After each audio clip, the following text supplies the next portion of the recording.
Hello friends, एक बार फिर से आप सभी का अपना YouTube channel ISPCS dream classes पर मैं बिट्टू कुमार आप सभी का बहुत बहुत स्वागत करता हूं।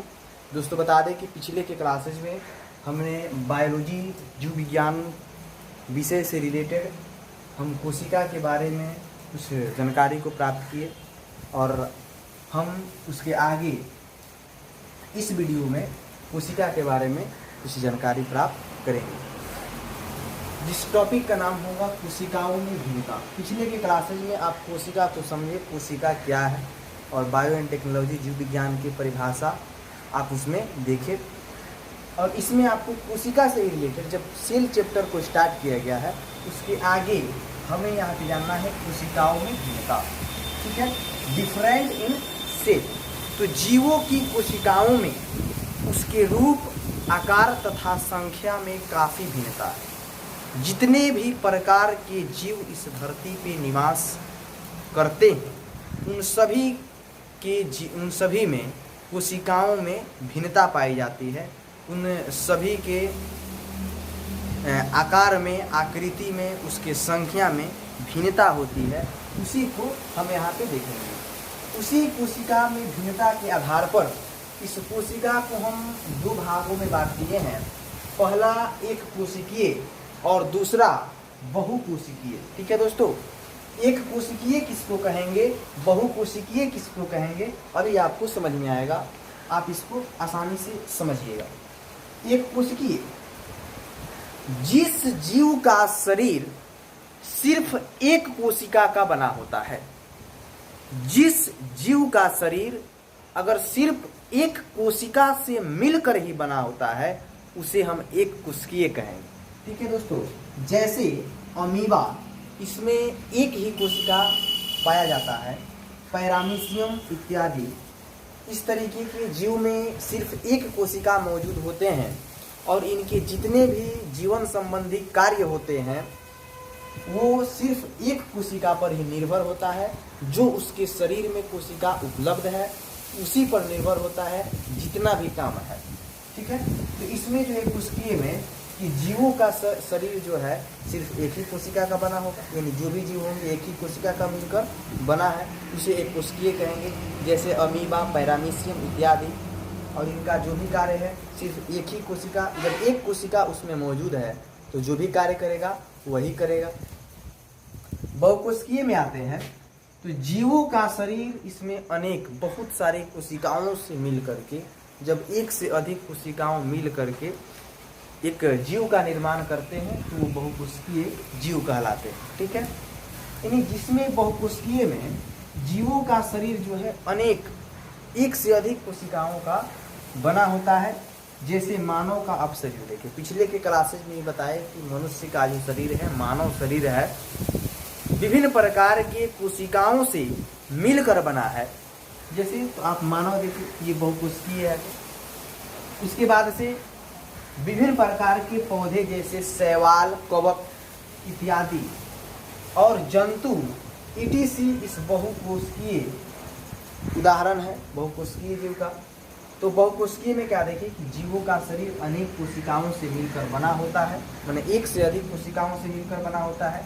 जैसे मानव, विभिन्न प्रकार के पौधे, शैवाल, कवक, जंतु ईटीसी इसके अंतर्गत।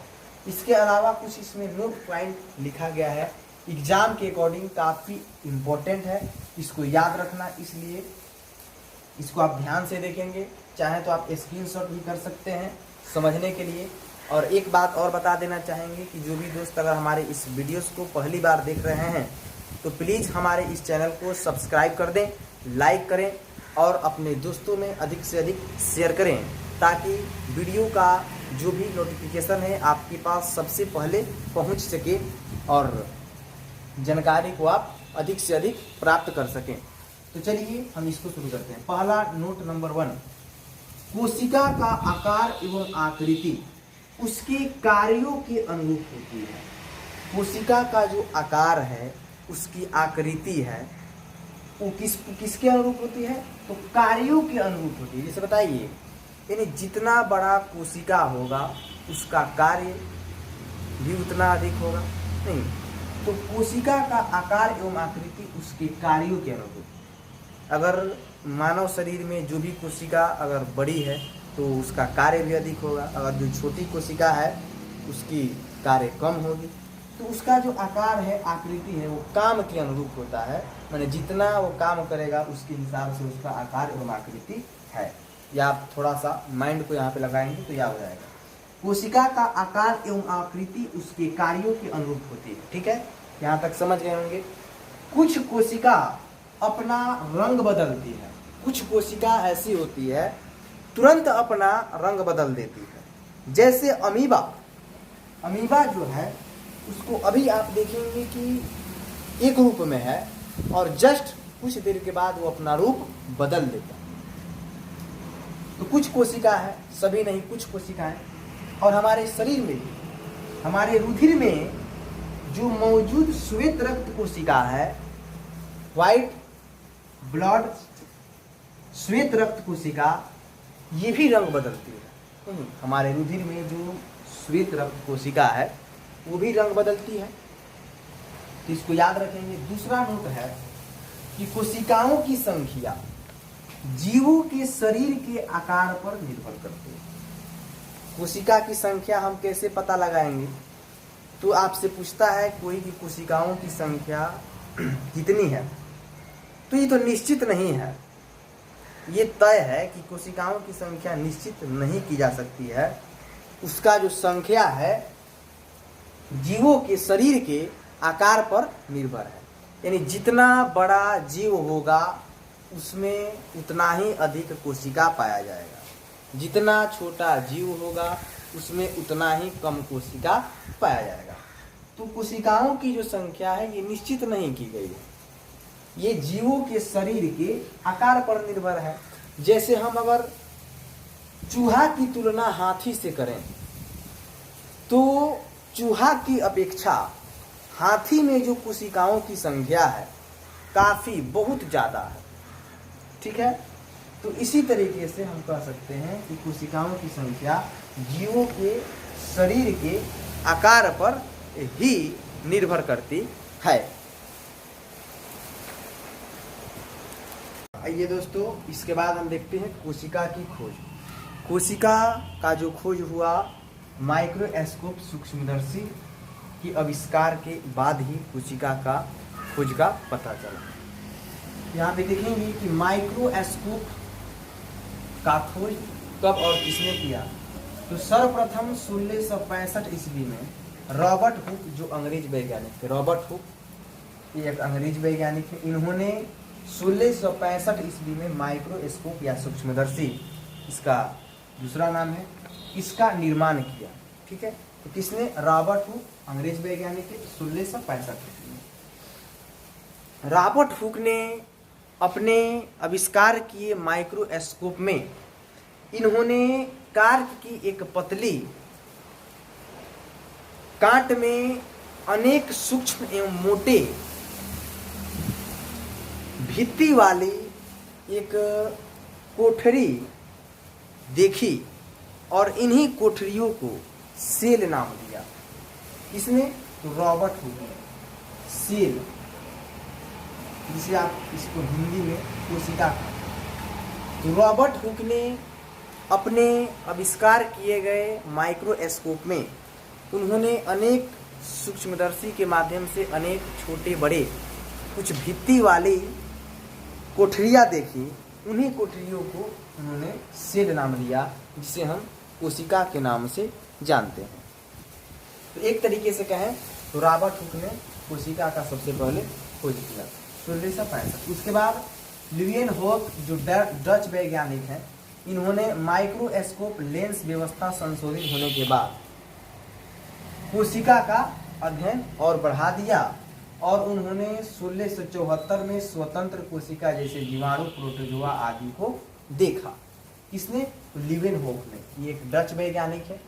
माइक्रोस्कोप लेंस का आविष्कार हो जाने के बाद, इसका संशोधित रूप तैयार होने के बाद इन्होंने कोशिका को अध्ययन को और आगे बढ़ाया और उसने 1674 में स्वतंत्र कोशिका, जीवाणु, प्रोटोजोआ आदि को देखा। ठीक है, इसके बाद 1831 में रॉबर्ट ब्राउन ने बताया प्रत्येक कोशिका के केंद्र में एक गोलाकार रचना होती है जिसे हम केंद्रक का नाम दिया गया। पिछले के पहले के क्लासेज में भी हमें बताया केंद्रक के बारे में। तो 1831 में रॉबर्ट ब्राउन ने बताया प्रत्येक कोशिका के केंद्र में एक गोलाकार रचना होती है, इसे हम केंद्रक कहते हैं। ठीक है, ये रॉबर्ट ब्राउन बताते हैं 1831 ईस्वी में। उसके बाद पुरकिंजे ने 1839 में कोशिका के अंदर पाए जाने वाले दानेदार सजीव पदार्थ को जीव द्रव्य नाम दिया। हमने पहले के क्लासेज में बताया कि कोशिका जो बना है जीव द्रव्य से बना एक रचना है। तो यहाँ पे सही आपको मालूम हो गया कि पुरकिंजे ने भी यही बताया कि 1839 में कोशिका के अंदर पाया जाने वाला सजीव पदार्थ जीव द्रव्य है। तो जीव द्रव्य से मिलकर ही कोशिका बना है। ठीक है, 1838 में स्वाइडेन ने कहा कि पादपों का शरीर सूक्ष्म कोशिकाओं से मिलकर बना है, छोटे छोटे कोशिकाओं से मिलकर बना है। ये 1838 में स्वाइडेन करते हैं। इसके बाद 1839 में प्रसिद्ध वैज्ञानिक स्वान ने बताया कि जंतुओं का शरीर भी सूक्ष्म कोशिकाओं से मिलकर बना होता है। तो दोनों तो भाई सेम हो गया, दोनों सूक्ष्म कोशिकाओं से मिलकर बना होता है। यहाँ पे 1838 में स्वाइडेन बताते हैं, 1839 में स्वान बताते हैं कि पादप और जंतु का जो शरीर है सूक्ष्म कोशिकाओं से मिलकर बना है।